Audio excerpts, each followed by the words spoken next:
إن الحمد لله نحمده ونستعينه ونستغفره ونؤمن به ونتوكل عليه ونعوذ بالله من شرور أنفسنا ومن سيئات أعمالنا من يهده الله فلا مضل له ومن يضلل فلا هادي له نشهد أن لا إله إلا الله وحده لا شريك له ونشهد أن سيدنا ونبينا ومولانا محمدا عبده ورسوله الذي أرسله بالحق بشيرا ونذيرا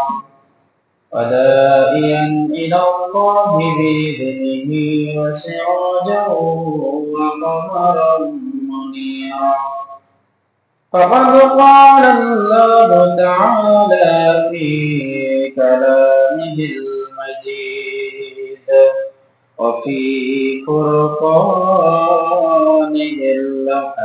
الحميد أعوذ بالله من الشيطان الرجيم بسم الله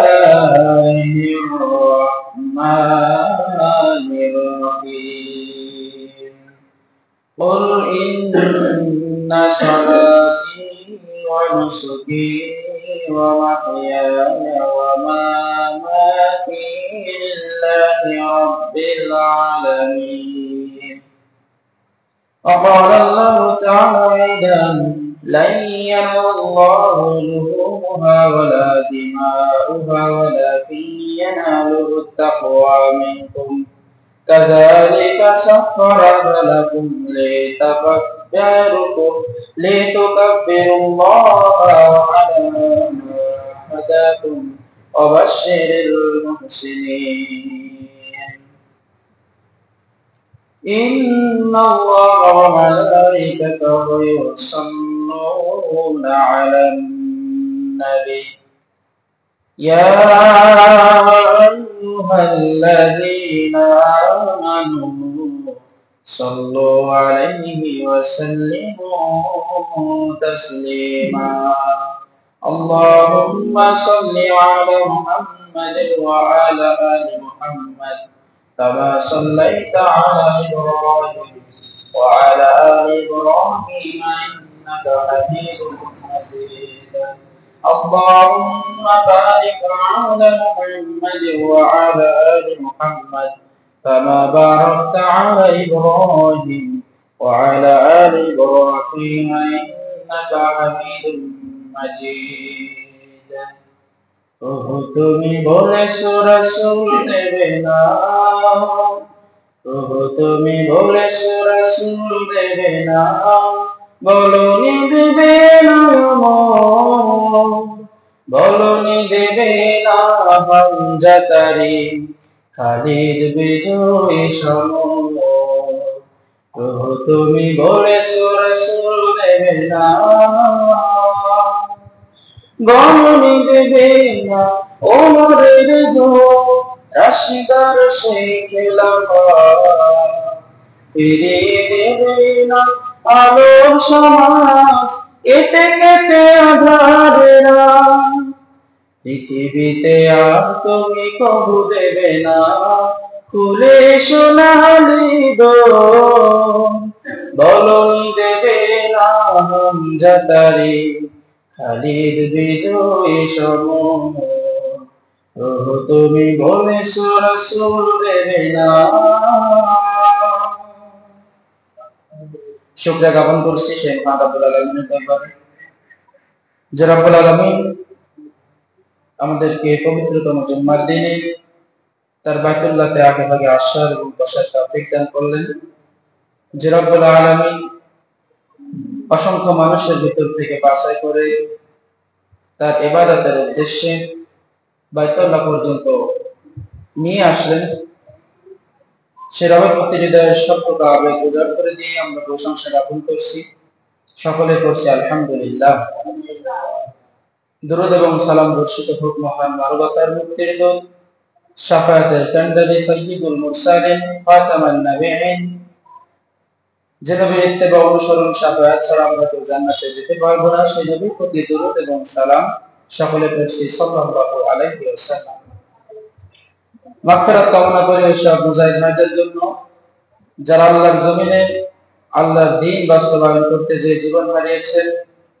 আল্লাহ রাব্বুল আলামিন তাদেরকে শহীদ মর্যাদা দান করে জান্নাতের সর্বোচ্চ মাকাম দান করুন, আমরা সকলে করছি আল্লাহুম্মা আমিন। রব্বি ইশরাহ লি সাদরি ওয়া ইয়াসসির লি আমরি ওয়াহলুল উকদাতাম মিন লিসানি ইয়াফকাহু কওলি। সম্মানিত উপস্থিতি, আলোচনার শুরুতে আমি কোরআনুল কারীম থেকে দুইটা আয়াত তেলাওয়াত করেছি। আসুন এই আয়াতের আলোকে আমরা আজকে আলোচনা শুনব ইনশাআল্লাহ। আল্লাহ পাক রব্বুল আলামিন আমাদের সকলকে ধৈর্য সহকারে বসার এবং শোনার তৌফিক দান করুন, আমরা সকল করছি আল্লাহুম্মা আমিন। সম্মানিত উপস্থিতি, আজ জিলকদ মাস চলতেছে, আর কয়েকদিন পরে আমাদের মাঝে পবিত্রতম জিলহজ মাস আগমন করবে, যেটাকে বলা হয় হজের মাস। জিলহজ মাসের 10 তারিখে পবিত্র হজ অনুষ্ঠিত হয় এবং কুরবানি দেওয়া হয়। তো সেই কুরবানি এবং হজ আমাদের দোরগোড়ায় করা হইতেছে। এজন্য কুরবানি সম্পর্কে আমাদের অনেকের অনেকগুলো মাসআলা মাসাইল জানা নাই। কোরআনুল কারীম থেকে এবং রাসূল সাল্লাল্লাহু আলাইহি ওয়াসাল্লামের সুন্নাহ থেকে আসুন আমরা কুরবানি সম্পর্কে বিস্তারিত আলোচনা শোনার চেষ্টা করি। কুরবানি শব্দের অর্থ আসলে কি? কুরবানি শব্দের অর্থ হলো ত্যাগ করা, কোনো কিছু ত্যাগ করা, উৎসর্গ করা। তো এই কুরবানি প্রচলন হয়েছিল সাইয়েদনা আদম আলাইহিস সালামের সময় থেকে। আদম আলাইহিস সালামের দুইটা ছেলে হাবিল এবং কাবিল, তাদের ঘটনা আল্লাহ তাআলা কোরআনে বর্ণনা করেছেন এবং তাদের কুরবানির ঘটনা আল্লাহ তাআলা কোরআনুল কারীমে বর্ণনা করেছেন। তো সেই থেকে কুরবানি চালু হয়ে আছে এবং কিয়ামত পর্যন্ত যতদিন এই পৃথিবী থাকবে এই কুরবানি বিধান চালু থাকবে। আমরা যে কুরবানি দেই, এইরকম কুরবানি সব জামানায় ছিল না। এক এক জামানায় এক এক রাসূলের সময়, এক এক উম্মতের সময় এক এক রকম কুরবানি ছিল। আমাদের এই কুরবানিটা চালু হয়েছে সাইয়েদনা ইব্রাহিম আলাইহিস সালামের সময় থেকে। ইব্রাহিম আলাইহিস সালাম তার জীবনে আল্লাহ তাআলা অনেকবার তাকে পরীক্ষা নিয়েছেন। কুরবানিটা ছিল তার জন্য একটা চরম পরীক্ষা। এই কুরবানি আমরা যারা প্রত্যেক বছর আমাদের যাদের উপরে ওয়াজিব হয় আমরা কুরবানি দেই, অধিকাংশ মানুষ আমরা সালাত আদায় করি না, অধিকাংশ মানুষ আমরা 5 ওয়াক্ত নামাজ সঠিকভাবে আদায় করি না। কিন্তু কোরআনুল কারীমে আল্লাহ তাআলা কুরবানি সম্পর্কে যে আয়াতগুলো দিয়েছেন একটু লক্ষ্য করলে দেখতে পাবেন, সূরা আনআমের মধ্যে আল্লাহ তাআলা বলেছেন, কুল ইন্না সালাতি ওয়া নুসুকি ওয়া মাহইয়ায়া ওয়া মামাতি লিল্লাহি রাব্বিল আলামিন। অর্থ হলো, হে নবী আপনি বলুন আমার নামাজ, আমার কুরবানি, আমার জীবন, আমার মরণ লিল্লাহি রাব্বিল আলামিন, বিশ্ব জগতের পালনকর্তা আল্লাহ রাব্বুল আলামিনের জন্য। আর একটা আয়াত আল্লাহ তাআলা বলেন, ফাসাল্লি লি রাব্বিকা ওয়ানহার, আপনি সালাত আদায় করুন এরপরে কুরবানি করুন। এই দুইটা আয়াত যদি আমরা পাশাপাশি নিয়ে আসি তাহলে দেখতে পাবেন দুইটা আয়াতের ভিতরে নামাজের কথাও আছে, কুরবানির কথাও আছে। তো মজার বিষয় হলো এই যে কুরবানি এবং নামাজের এই দুইটা বিষয়ের ভিতরে দুইটা আয়াতে আল্লাহ তাআলা নামাজের বিষয়টা আগে নিয়ে আসছেন। কোন বিষয়? নামাজের বিষয়টা আগে নিয়ে আসছেন। আগে নামাজ, তারপরে কুরবানি। ফাসাল্লি লিরাব্বিকা ওয়ানহার, আমার জন্য সালাত আদায় করুন, তারপরে আমার জন্য কুরবানি করুন। তো যারা নামাজ আদায় করে না, বেনামাজি, মসজিদমুখী না, এর অনেক মানুষ এরকম আছে তারা কুরবানি দেয়। নামাজ যাদের নাই এদের কি কুরবানি আছে বলেন? যাদের নামাজ নাই এদের কোনো কুরবানিও নাই। এরা মূলত গোশত খাওয়ার জন্য এবং মানুষকে দেখানোর জন্য যে দেখো আমি একটা বড় ইমানদার মানুষ। মানুষের মাঝে নিজের আত্মপ্রকাশ করার জন্য তারা লোক দেখানোর জন্য কোরবানি দেয়। তো সম্মানিত উপস্থিতি, আমরা যারা কোরবানি দেব আমাদেরকে নামাজি হতে হবে, মসজিদমুখী হতে হবে, ইমানদার হতে হবে। কারণ একজন বেনামাজি সে যেমন নামাজের মর্ম বোঝে না, কোথায় সে নামাজে আসে না, সে নামাজ আদায় করে না, তার মানে সে আল্লাহকেও মানে না। কারণ নামাজ কার জন্য বলেন তো? নামাজ কার জন্য? আল্লাহর জন্য নামাজ আদায় করতে হয়। এখন আল্লাহ তাআলা এই নামাজ আমাদের জন্য কি ওয়াজিব করেছেন না সুন্নাত করেছেন? বলেন তো? আমাদের জন্য ফরজ করে দিয়েছেন। কি করে দিয়েছেন? ফরজ আইন, আবশ্যক, মানতে হবে আপনাকে। যদি আপনি বাই চান্স কোনো কারণে সুন্নাত নামাজ আদায় করতে পারলেন না, কোনো ক্ষতি নাই। কিন্তু যদি আপনি ইচ্ছাকৃতভাবে আপনার জ্ঞান রয়েছে, সব জ্ঞানে যদি আপনি ফরজ নামাজ তরক করেন, এই ফরজ নামাজ তরক করার কারণে আপনার কবিরা গুনাহ লেখা হয়ে যাবে, যা তাওবা ছাড়া মাফ হবে না। সম্মানিত উপস্থিতি, এজন্য কোরবানিটা হলো ওয়াজিব আর পাঁচ ওয়াক্ত নামাজ আদায় করা হলো ফরজ। আল্লাহ তাআলা বলছেন ইন্না সলাতি ওয়া নুসুকি, নিশ্চয় আমার নামাজ তারপরে আমার কোরবানি।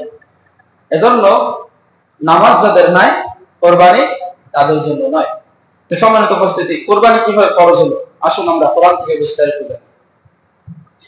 আল্লাহ রাব্বুল আলামিন এই পৃথিবীর বুকে অসংখ্য নবী এবং রাসূল প্রেরণ করেছেন। তার ভিতরে একজন নবী এবং রাসূল হলেন ইব্রাহিম আলাইহিস সালাম, যাকে বলা হয় মুসলিম জাতির পিতা, মুসলিম উম্মার জাতির পিতা যাকে বলা হয় ইব্রাহিম আলাইহিস সালাম। আল্লাহ রাব্বুল আলামিন ইব্রাহিম আলাইহিস সালামকে তার জীবদ্দশায় অনেকবার পরীক্ষা নিয়েছেন। ইব্রাহিমের মতো পরীক্ষা আল্লাহ তাআলা অন্য কাউকে নেন নাই। আল্লাহ রাব্বুল আলামিন ইব্রাহিমকে প্রথম পরীক্ষা নিলেন যখন তিনি তাওহীদের ঘোষণা দিলেন। নমরুদ তার বাহিনী দিয়ে ইব্রাহিমকে ধরে আগুনের ভিতরে ফেলে দিলেন। জিবরাইল আমিন এসে হাজির, ওগো আল্লাহর খলিল, ওগো আল্লাহর বন্ধু, তুমি একটা বার বলো এই আগুন থেকে আমি তোমাকে উদ্ধার করব। কিন্তু ইব্রাহিম আলাইহিস সালাম বলেছিলেন, ওগো ভাই জিবরাইল, যে আল্লাহ আমাকে আগুনে ফেলেছেন ওই আল্লাহই আমাকে রক্ষা করবেন, আমি কারোর কাছে সাহায্য চাই না। সুবহানাল্লাহ। পরীক্ষায় উত্তীর্ণ হয়ে গেলেন, আল্লাহ রাব্বুল আলামিন তাকে আগুন থেকে রক্ষা করলেন। আগুনকে হুকুম দিলেন, আগুন তুমি আমার ইব্রাহিমের জন্য এমন শীতল হয়ে যাও যেন ইব্রাহিম কষ্ট না পায়, আবার বেশি শীতল হয় না যাতে সে ঠান্ডা পায়। তার জন্য তুমি সুন্দর হয়ে যাও, নরম হয়ে যাও, শীতল হয়ে যাও। আগুন শীতল হয়ে গেলেন। ইব্রাহিম আলাইহিস সালাম পরীক্ষায় উত্তীর্ণ হয়ে গেলেন, তাদের জীবনটাও বাঁচিয়ে দিলেন কে? আল্লাহ তাআলা।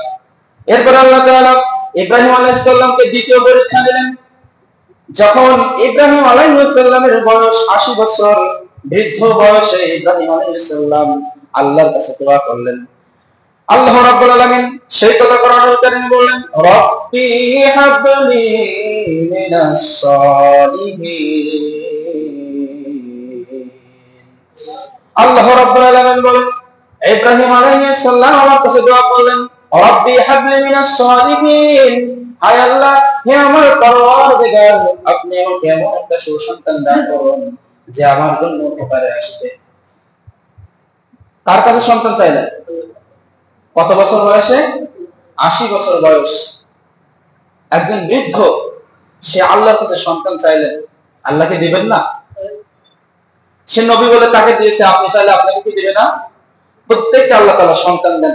কোরআনুল কারীমে আল্লাহ তাআলা বলছেন, আমি কাউকে সন্তান দিয়ে পরীক্ষা করি, কাউকে না দিয়ে পরীক্ষা করি। কিন্তু আমাদের দেশে কিছু হতভাগা মানুষ রয়েছে, বিয়ে হয়েছে 10 বছর 12 বছর কেটে গিয়েছে, সন্তান হয় না। তারা কোথায় যায়? বাপ দেবে, মাজারে যায়, পীরের দরবারে যায়। অথচ সে যদি যায় নামাজে বসে নামাজ আদায় করে আল্লাহর কাছে চাইতো, আল্লাহকে দিতেন না? অবশ্যই দিতেন। আল্লাহ এই যে দীর্ঘ সময় 10 বছর 8 বছর 12 বছর 15 বছর মানুষকে সন্তান দেয় না, এটা আল্লাহ তাআলার পরীক্ষা। দেখে যে আমার বান্দা আমাকে ডাকে কিনা। ডাকতে ডাকতে যখন আল্লাহ তাআলা খুশি হয়ে যায় তখন তাকে সন্তান দান করে। এজন্য সন্তান দেওয়ার মালিক আল্লাহ, সন্তান না দেওয়ার মালিক আল্লাহ।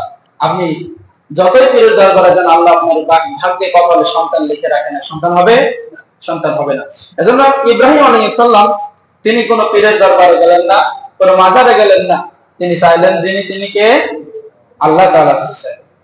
আল্লাহ রাব্বুল আলামিন যখন ইব্রাহিম এই দোয়া করলেন, আল্লাহ আপনি আমাকে একটা সুসন্তান দান করুন, আল্লাহ তাআলা এবার ইব্রাহিম আলাইহিস সালামের কাছে ওহী নাযিল করলেন, ফাবাশশারনাহু বিগুলামিন হালিম। আপনি সুসংবাদ গ্রহণ করুন আপনার একজন সৎকর্ম এবং সহনশীল সন্তানের জন্য। সুবহানাল্লাহ, দোয়া কবুল হয়ে গেছে।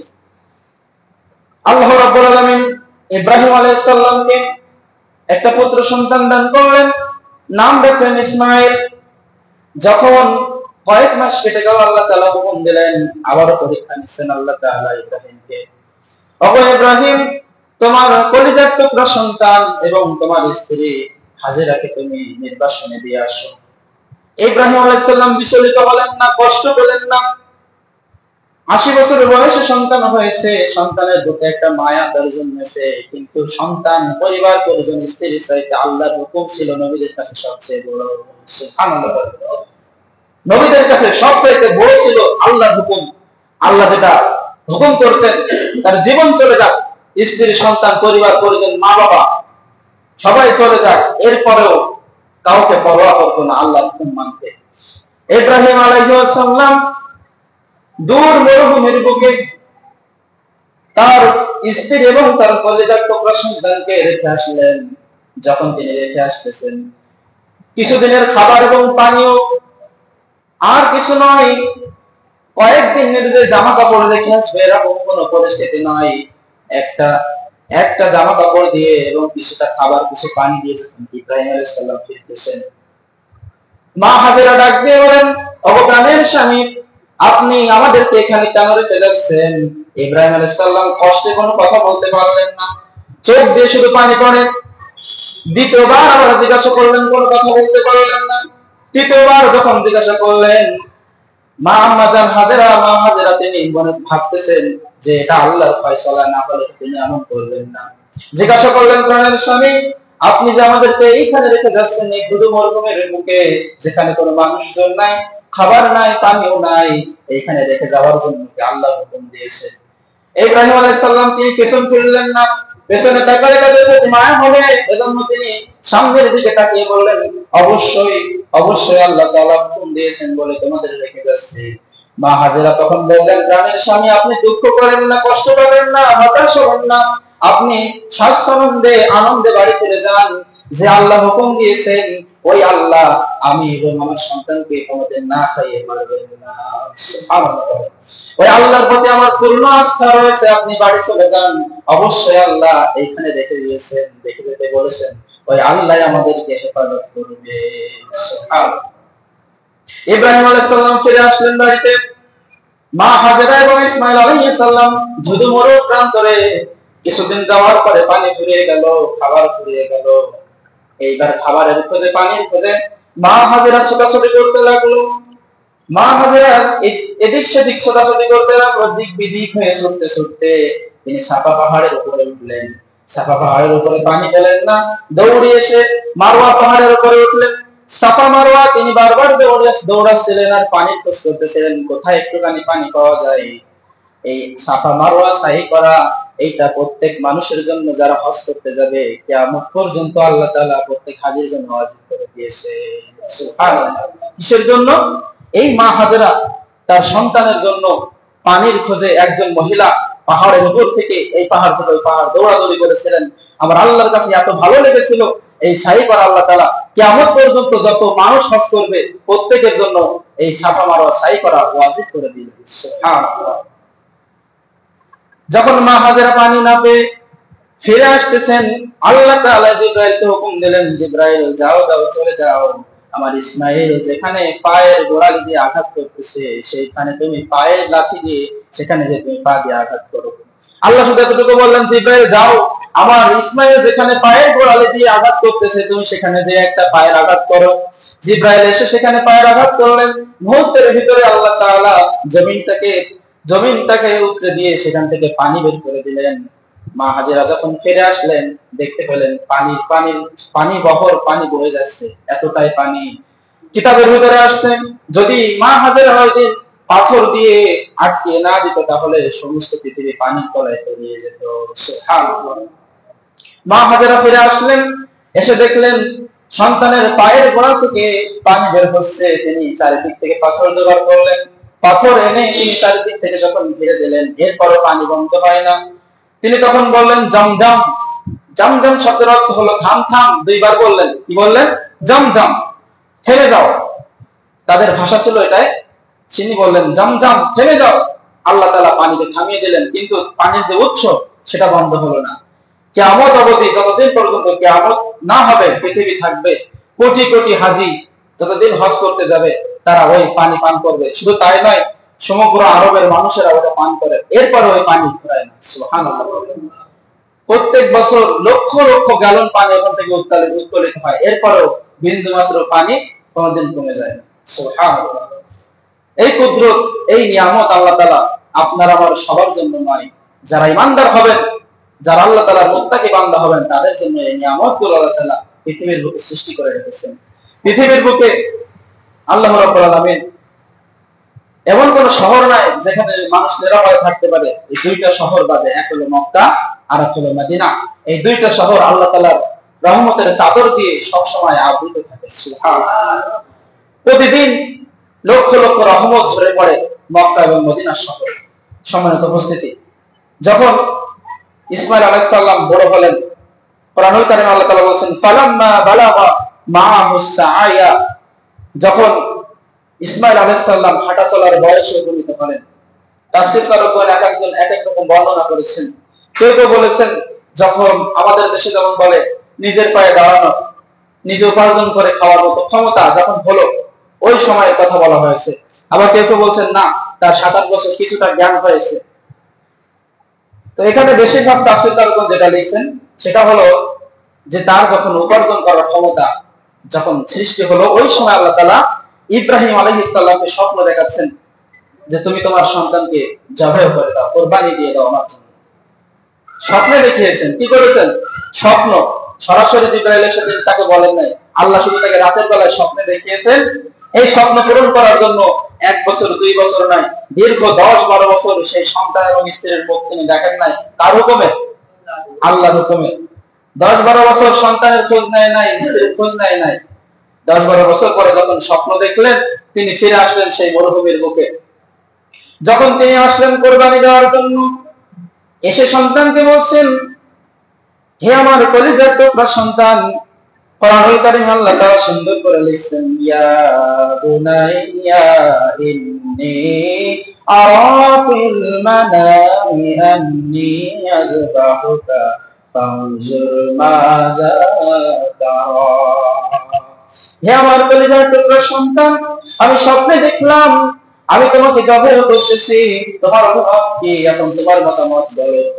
ইসমাঈল আলাইহিস সালাম চাইলে তিনি বলতে পারতেন, আপনি আমার কেমন বাপ, সেই ছোট্টবেলায় রেখে গিয়েছেন, এই 10-12 বছর বয়স হয়ে গিয়েছে, আপনি একটা বারও খোঁজ নেন নাই আমরা কেমন আছি, কিভাবে আছি, কোন হালে আছি, আপনি একটা বারও খোঁজ নেন নাই। এখন এসেছেন কোরবানি দেওয়ার জন্য। ইসমাঈল আলাইহিস সালাম চাইলে বলতে পারতেন কিনা? অবশ্যই বলতে পারতেন, কিন্তু দেখেন এখানে আয়াতের ভিতরে কত সুন্দর শিক্ষা। তার মা হাজেরা তাকে এমন ভাবে গড়ে তুলেছিল, তাওহীদ শিক্ষা, দ্বীনি শিক্ষা, আল্লাহর শিক্ষা দিয়ে তাকে এমন ভাবে গড়ে তুলেছিল, যখন এসে তার পিতা বললেন, ও বাবার কলিজার টুকরা সন্তান, আমি স্বপ্নে দেখলাম আমি তোমাকে নিজের হাতে জবাই করছি। সন্তান তখন বললেন, ইয়া আবাতি আলমা তুমার সাতাজিদুনি ইনশাআল্লাহু মিনাস সাবিরিন। হে আমার পিতা, আপনাকে যে আদেশ করা হয়েছে, আপনি যা আদিষ্ট হয়েছেন তা পালন করুন, নিশ্চয় আপনি আমাকে আল্লাহ চাহে তো ধৈর্যশীলদের অন্তর্ভুক্ত দেখবেন। সুবহানাল্লাহ। সন্তান চাইলে পিতার বিরুদ্ধাচরণ করতে পারত, কিন্তু না, তার শিক্ষা কত সুন্দর, মা তাকে শিক্ষা দিয়েছে। এই আয়াতের শিক্ষা নিতে হবে। আয়াতের শিক্ষা হলো এই, আমাদের সমাজে বলেন তো মায়েরা কাজ করে না বাবারা কাজ করে? উপার্জন করে কারা? বাবারা কিন্তু উপার্জন করে। এজন্য বাবারা উপার্জন করার কারণেই তারা কিন্তু অধিকাংশ সময় বাড়িতে থাকতে পারে না। এই কারণে সন্তান লালন পালনের দায়িত্ব পড়ে কার কাঁধে? মায়ের কাঁধে। বাংলা একটা প্রবাদ আছে, যেমন মা তেমন সাপ। এজন্য মা যদি নামাজি হয় সন্তান কিন্তু নামাজি হবে, মা যদি রোজাদার হয় সন্তান রোজাদার হবে, মা ইমানদার হলে সন্তান ইমানদার হবে, আর মা যদি খারাপ হয়, মা যদি বেনামাজি হয় সন্তানও কিন্তু বেনামাজ হবে। এই সন্তান লালন পালনে যে সন্তান বিপদে চলে যায়, বাবার কোনো এটা দায়িত্ব নাই। কারণ বাবা তো সবসময় তাকে কন্ট্রোল করতে পারে না, সবসময় বাবা থাকে কোথায়? উপার্জনের ক্ষেত্রে তিনি পড়ে থাকেন। তো এইখানে আমাদের শিক্ষা নিতে হবে, মা হাজেরা তাকে কেমন করে গঠন করলেন, কত সুন্দর ভাবে তাকে শিক্ষা দিলেন। পিতা এসে বলছে আমি স্বপ্নে দেখেছি। এর আগে তিনি জানতেন আমার পিতা একজন নবী, আর নবীদের স্বপ্ন ওহী হয়।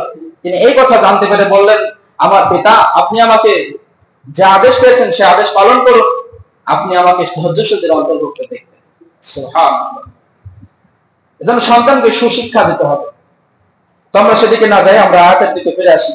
আল্লাহ রাব্বুল আলামিন যখন আদেশ করলেন, ইসমাঈল আলাইহিস সালাম যখন বললেন পিতা আপনি আপনার আদেশ পূরণ করুন, আল্লাহর আদেশ আপনি পূরণ করুন। ইব্রাহিম আলাইহিস সালাম আল্লাহ তাআলার আদেশ পূরণের জন্য ইসমাঈলকে নিয়ে গেলেন একটা মাঠে, একটা প্রান্তরে তাকে নিয়ে গেলেন। মা হাজেরার থেকে নিয়ে গেলেন, মা হাজেরাও রাজি হয়ে গেলেন। কেমন মা? 80 বছর বয়সে সন্তান হয়েছে। আল্লাহ তাআলা ইব্রাহিম আলাইহিস সালামকে সন্তান দূরে রেখে আসার জন্য আল্লাহ তাআলা বললেন, তিনি রেখে আসলেন। আবার যখন সন্তান বড় হয়েছে, পয়গম্বরের ছেলে, সুন্দর চেহারা, মোটা মোটা সুন্দরের চেহারা, এই ছেলেটাকে যখন বড় হয়ে আল্লাহ তাআলা বললেন তাকে জবাই করে স্বপ্নে দেখিয়েছেন, সাথে সাথে এই পিতা সন্তানকে জবাই করার জন্য তৈরি হয়ে গেলেন। ইসমাঈল আলাইহিস সালাম পিতাকে বললেন, আব্বা আপনি যখন আমাকে জবাই করবেন 3টা কাজ করেন। 1 নম্বর কাজ, আপনি আমাকে বেঁধে ফেলবেন, আমার হাত পা গুলো বেঁধে ফেলবেন। ইব্রাহিম আলাইহিস সালাম জিজ্ঞাসা করলেন, তোমার হাত পা কেন বাঁধতে হবে? ইসমাঈল আলাইহিস সালাম বললেন, যদি আপনি আমার হাত পা না বাঁধেন তাহলে আপনি যখন আমাকে আমার গলায় ছুরি চালাবেন, ওই মৃত্যুর যন্ত্রণায় আমি হয়তো ছটফট করব, তখন আমার হাত পা আপনার গায়ে লেগে যেতে পারে, বেয়াদবি হয়ে যেতে পারে। এজন্য আপনি আমাকে বেঁধে নেবেন, যাতে করে যেন কোনোভাবে বেয়াদবি না হয়। ইসমাঈল আলাইহিস সালাম আরো বললেন, আপনার কাছে দ্বিতীয় দাবি হলো যখন আপনি আমাকে জবাই করবেন চোখে একটা কাপড় বেঁধে নেবেন, না হলে আমার উপরে মায়া আপনার কাজ করলে আপনি আমাকে জবাই করতে পারবেন না। দ্বিতীয় নম্বরের দাবি শেষ হলো, তৃতীয় নম্বরের দাবি তিনি করলেন, আপনি যখন আমাকে জবাই করবেন, জবাই করার পরে এই রক্ত মাখা জামাটা আমার মা, যিনি বৃদ্ধ বয়সে আমাকে পেয়েছেন, সেই মা, সন্তান হারা মা, তাকে আমার এই জামাটা, রক্ত মাখা জামাটা তার কাছে পৌঁছে দিবেন। ইব্রাহিম আলাইহিস সালাম দাবিগুলো শুনলেন, দাবিগুলো মেনে তাকে বেঁধে ফেলা হলো। চোখে কাপড় বেঁধে যখন ছুরি চালাবেন, এই সময় আকাশের সমস্ত ফেরেশতারা সব কাজকর্মগুলো বাদ দিয়ে তারা এই কাহিনী, করুণ কাহিনী দেখতেছে আর কাঁপতেছে। আহারে কি করুণ দৃশ্য, কি করুণ দৃশ্য! পৃথিবীর বুকে এমন কোন দৃশ্য আগে কোনোদিন দেখে নাই ফেরেশতারা। এত কঠিন পরীক্ষা, নিজের হাতে 80 বছর বয়সে পাওয়া ওই সন্তানটাকে নিজের হাতে জবাই দিচ্ছে বাবা, ছুরি হাতে নিয়ে তৈরি। যখন জবাই দিবে, আল্লাহর নাম নিয়ে যখন ছুরি চালালেন, একবার নয়, দুইবার নয়, 3-3 বার যখন ছুরি চালালেন, একবারও গলা কাটলো না। গলাটা শক্ত করে দিয়েছেন তিনি কে? সকলে বলেন, গলাটা যিনি শক্ত করে দিয়েছেন তিনি কে? আল্লাহ তাআলা গলাটা শক্ত করে দিলেন, গলা কোনোভাবে কাটে না। আল্লাহ রাব্বুল আলামিন জিবরাইলকে ডাকতে বলেন, জিবরাইল জান্নাতের ভিতর থেকে একটা দুম্বা নিয়ে চলে যাও, আমার ইসমাঈলকে সরিয়ে দিয়ে সেখানে বসিয়ে দাও, সেখানে শুইয়ে দাও। জিবরাইল আমিন তিনি বলেন, আমি পৃথিবীর বুকে প্রত্যেক এমন এমন সময় আমি পৃথিবীর বুকে গিয়েছি, আমার কখনো কষ্ট হয় নাই, কিন্তু কিছু কিছু সময় আমার কষ্ট হয়েছে। জিবরাইল সম্পর্কে কিতাবের ভিতরে লেখা হয়েছে, জিবরাইল আমিনের 600 পাখা, একটা পাখা দিয়ে যদি তিনি আরশে আযম থেকে ঝাঁটা দেয়, পৃথিবীর বুকে আসতে তার কিছুক্ষণ মাত্র সময় লাগে, বেশিক্ষণ সময় লাগে না। সুবহানাল্লাহ। এই জিবরাইল আমিন বলেন, আমি ওই দিন হাঁপিয়ে গিয়েছিলাম, যেদিন আল্লাহ তাআলা আমাকে বললেন, যাও যাও তাড়াতাড়ি চলে যাও, আমার ইসমাঈলকে এখনই জবাই দেওয়া হবে, জবাই করা হবে, তুমি তাড়াতাড়ি জান্নাতের ভিতর থেকে একটা দুম্বা নিয়ে চলে যাও। জিবরাইল আমিন সেদিন তাড়াতাড়ি করে দুম্বাটা নিয়ে আসলেন, ইসমাঈলকে সরিয়ে দিলেন। ইব্রাহিম কিন্তু কিছুই জানে না, তার চোখে কাপড় বাঁধা। ইব্রাহিম আলাইহিস সালাম তৃতীয়বার যখন পারলেন না, চতুর্থবার বিসমিল্লাহ বলে যখন তিনি ছুরি চালালেন, জবাই হয়ে গেল। ইব্রাহিম আলাইহিস সালাম চোখ খুললেন, চোখ খুলে দেখলেন তার সন্তান পাশে বসে রয়েছে। আল্লাহ রাব্বুল আলামিন সন্তানের জায়গায় তার দুম্বা কুরবানি করে দিয়েছে। সুবহানাল্লাহ। আল্লাহ রাব্বুল আলামিন সেটা কোরআনে বললেন, فلما أسلم وتله للجبين وناديناه أن يا إبراهيم। সন্তান এবং পিতা যখন আনুগত্য স্বীকার করলো, আল্লাহর আনুগত্য করলো, আল্লাহ তাআলা বলেন যে ব্যক্তি আমার আনুগত্য স্বীকার করে আমি তার উপরে খুশি হয়ে যাই আর আমার নিয়ামত তাদের উপরে আরো বৃদ্ধি করে দেই। সুবহানাল্লাহ। আল্লাহ তাআলা বলেন, হে ইব্রাহিম, তোমার কাছে শুধু আমি স্বপ্নে দেখিয়েছিলাম আর তুমি সেটা পূরণ করে ছাড়লে। আল্লাহ তাআলা বলেন, قد صدقت الرؤيا إنا كذلك نجزي المحسنين। আর আমি এইভাবে সত্যবাদীদেরকে পুরস্কার দিয়ে থাকি। তার সন্তানকে বাঁচিয়ে দিয়ে আল্লাহ বলছেন যে আমি এইভাবে সত্যবাদীদেরকে পুরস্কার দিয়ে থাকি। ইন্না হাযা লাহুয়া, আল্লাহ তাআলা বলছেন বালাউল মুবিন, আমি এইভাবে করে তাদেরকে পুরস্কার দিয়ে থাকি এবং আমার পথে যারা ফিরে আসে, আমার পথে যারা পথকে আঁকড়ে ধরে তাদের নিয়ামত আমি বাড়িয়ে দিই। এইভাবে করে আল্লাহ তাআলা কোরবানি চালু করে দিলেন। আর এই কোরবানির বিধান যতদিন পর্যন্ত পৃথিবী থাকবে ততদিন পর্যন্ত এই কোরবানির বিধান চালু থাকবে। সম্মানিত উপস্থিতি, যেহেতু সময় শেষ হয়ে গিয়েছে, তারপরেও আমরা কোরবানি সম্পর্কে অনেকগুলো মাসআলা জানি না। সেই সম্পর্কে আমি 10টা প্রশ্নের উত্তর আপনাদেরকে জানাবো ইনশাআল্লাহ। যাদের জানা নাই জেনে নিলে অনেক উপকৃত হবেন এবং যাদের জানা আছে তাদের জন্য তো আলহামদুলিল্লাহ। তো আসুন আমরা প্রথম নম্বর প্রশ্ন, কোরবানি কার উপরে ওয়াজিব? কোরবানি কি সবার উপরে ওয়াজিব? সবার উপরে ওয়াজিব বলেন তো। তাহলে কোরবানি কার উপরে ওয়াজিব? ইবনে মাজাহ 3132 নম্বর হাদিস, 23 নম্বর হাদিস আল্লাহ রাসূল বলেন, যারা